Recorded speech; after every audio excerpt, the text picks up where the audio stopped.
Indian Idol 4లో ఆయన chance ఇప్పిస్తానని చెప్పారట. Okay. చెప్పి అలాగే మేమిద్దరం కలిసి పాడతామని చెప్పారంట.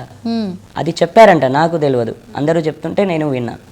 అట్లా ఆ తర్వాత అందరూ ఇంటర్వ్యూస్ చేశారు. మరి అలా మీరు కూడా వచ్చారు అందుకని. ఓకే. మీ ఇంటర్వ్యూస్ చూసి కూడా ఆయన ట్వీట్ చేశారు ట్విట్టర్లో. అవునంట, చేశారంట. చేశారు.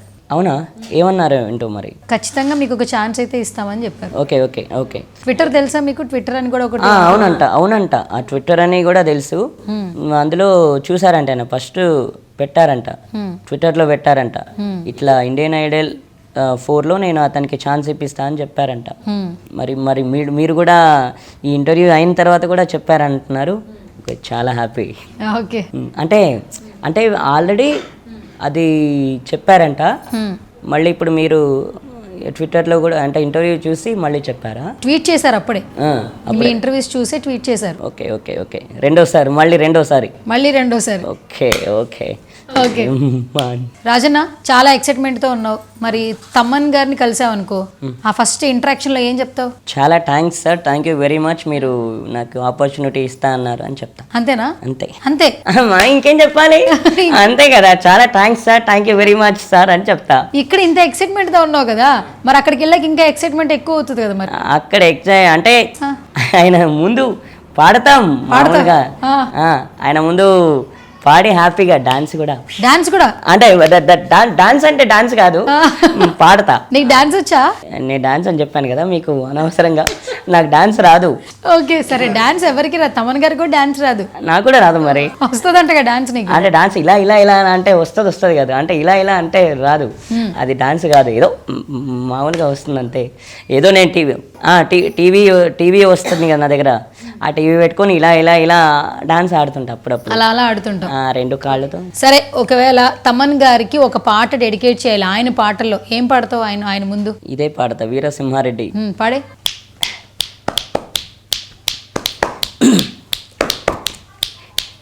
సాహసం నీ ఇంటి పేరు, పౌరుషం నీ ఒంటి తీరు, నిన్ను తలుచుకున్న వారు లేచి నుంచని మొక్కుతారు. అచ్చ తెలుగు పౌరుషాల రూపం నీదయ్యా, అలనాటి మెట్టి రాయలోరు తేజం నువ్వయ్యా, మా తెల్లవారే పొద్దు నువ్వై పుట్టినవయ్యా, మా మంచి చెడ్డల్లోనే చెత్త కట్టినవయ్యా, జన్మ బంధు అంటూ నీకే జై కొట్టినావయ్యా. జై బాలయ్య జై బాలయ్య, జై జై బాలయ్య జై బాలయ్య, జై బాలయ్య జై బాలయ్య, మా అండదండ నువ్వుంటే అంతే చాలయ్యా. జై బాలయ్య జై బాలయ్య, జై జై బాలయ్య జై బాలయ్య, జై బాలయ్య జై బాలయ్య, మా అండదండ నువ్వుంటే అంతే చాలయ్యా. సాహసం నీ ఇంటి పేరు, పౌరుషం నీ ఒంటి తీరు, నిన్ను తలుచుకున్న వారు లేచి నుంచని మొక్కుతారు. Thank you. రాజుభయ్య, ఇప్పుడు నీ చేతులతో తాళం వేస్తున్నావు, కాళ్ళతో ఆ మోత మోగిస్తున్నావు, అంటే అది తబలా లాగా డ్రమ్స్ లాగా వాయించేస్తున్నావు. అంటే స్టార్ట్ అప్పుడు నీకు అంటే అంటే జోష్ కోసం నువ్వు స్టార్ట్ చేసావు, కానీ అలా చేయడం వల్ల నీ చేతులు నెప్పుడుతాయి కదా, ఎప్పుడైనా అనిపిస్తూ ఉంటుంది? అంటే ఆ ఇదిలో చేసేస్తూ ఉంటావు, ఆ తర్వాత చేతులు నెప్పుట్టడం కానీ కాళ్ళు నొప్పులు పుట్టడం కానీ అలా అనిపిస్తుంది? లేదండి, నేను ఎప్పుడు అలా చేయలేదు. అలా ఎప్పుడు ఉండదు? అస్సలు ఉండదు. నాకు ఎప్పుడు అలా నొప్పి పెట్టడం కానీ ఏమి లేదు, చిన్నప్పటి నుంచి అలవాటు. ఈ మధ్య కాస్త తగ్గించాను కానీ అలవాటు అంతే. అది ఏం ఫుడ్ తింటావు నువ్వు? ఏం ఫుడ్ తింటావు చెప్పు? మామూలుగా అంత ప్రోటీన్ ఫుడ్ తింటావా? మామూలుగా అన్నీ తింటావు? Veg non veg. Non veg ఎక్కువ తింటావు, వెజ్ ఎక్కువ తింటావా? అంటే వెజ్ తింటా, నాన్ వెజ్ తింటా. రెండిట్లో ఏది బాగా ఇష్టం? నాకా నాన్ వెజ్ ఇష్టం. నాన్ వెజ్ ఏమి ఇష్టం నాన్ వెజ్ లో? చికెన్ బిర్యానీ, మటన్, ఫిష్ అంటే ఫిష్ లేదు, మటన్ అంతే. ఫిష్ కూడా ఇష్టం. మరి ఫిష్ ఎలా తింటావు? తినిపిస్తారా ఇంట్లో? అంటే నేను ముక్కలు తినను, ఓన్లీ పులుసు తింటావు? పులుసు తింటా.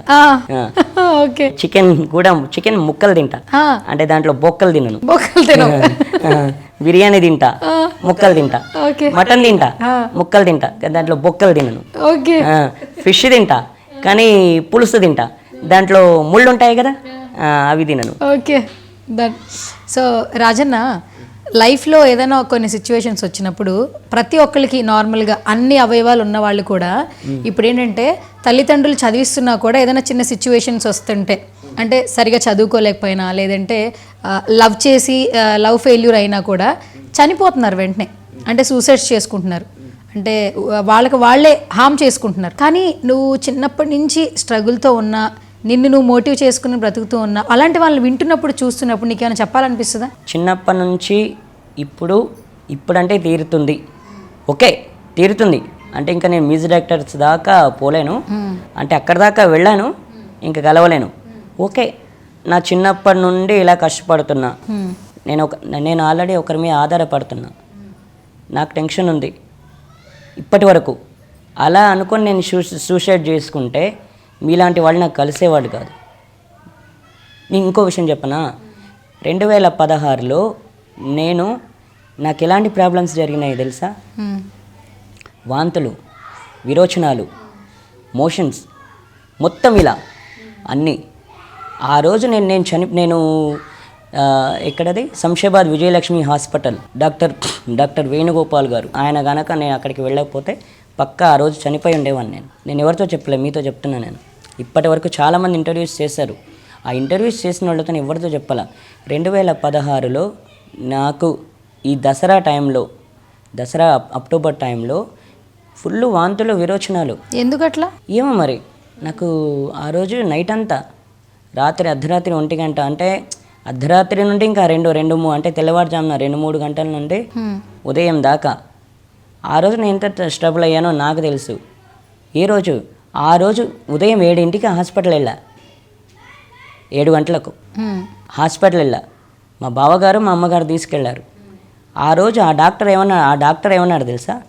ఆ డాక్టర్ గారు ఏమన్నారంటే, నేను పట్టను, ఇంకా మీరు తీసుకెళ్ళిపోవచ్చు, నా వల్ల కాదు. మీరేం చేశారు? ఎందుకు తీసుకురాలేదు మీరు ఇంతమంది? ఎందుకు లేరు అతని దగ్గర? నా వల్ల కాదు, మీరు ఏ హాస్పిటల్ అయినా తీసుకెళ్ళండి, మీ ఇష్టం, నేను పట్టను.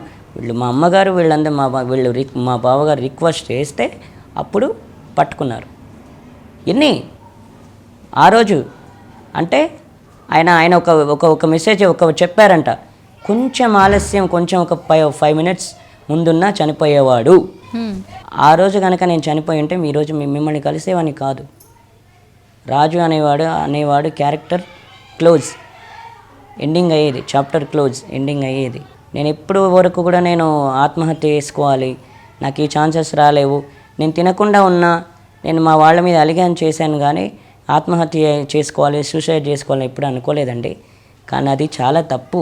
ఇప్పుడు వాళ్ళందరికీ చూపులు ఉన్నాయి, కష్టపడి బతకొచ్చు, హ్యాపీగా ఉండొచ్చు. రేపు పొద్దున తల్లిదండ్రుల కడుపుకోత కదా. అదే తల్లిదండ్రులు వీళ్ళు చనిపోతే ఏం చేస్తారంటే, ఒక మామూలుగా ఒక 7-8 రోజులు, అంటే అంతదాకెందుకు, ఒక 2-3 రోజులు, ఆ తర్వాత మర్చిపోతారు. ఆ తర్వాత మనం ఎవరో గుర్తుండం, మీరెవరో నేనెవరో, పోయిన తర్వాత ఎవ్వరూ గుర్తుండరు. వాళ్ళు ఎన్నో రోజులు గుర్తుపెట్టుకోరు, మర్చిపోతారు. మన లైఫ్ వేస్ట్. కాబట్టి ఎవ్వరూ అలా చేసుకోకూడదు.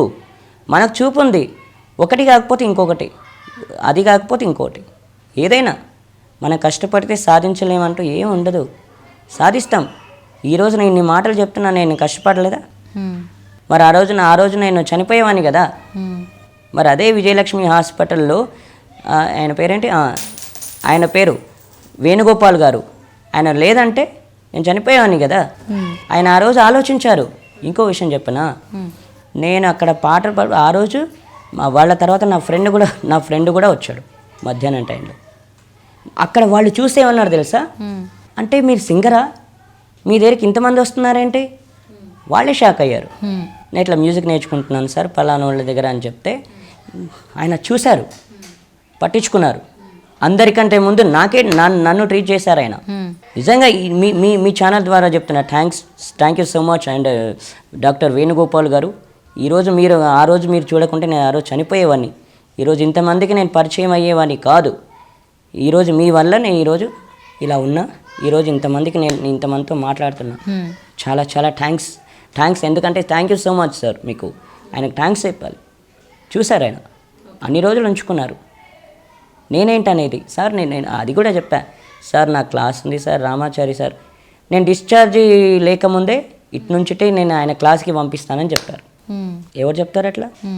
ఇంకో విషయం తెలుసా, ఇన్ని రోజులు బెడ్ ఛార్జ్ ఇంత, నా దగ్గర ఎక్కువ డబ్బులు కూడా ఏం తీసుకోలే ఆయన. అలాంటి ఒక డాక్టర్ ఈరోజు నన్ను బతికించి ఆ రోజు బతికించి మీ అందరితో మాట్లాడిస్తున్నాను ఓకే. అది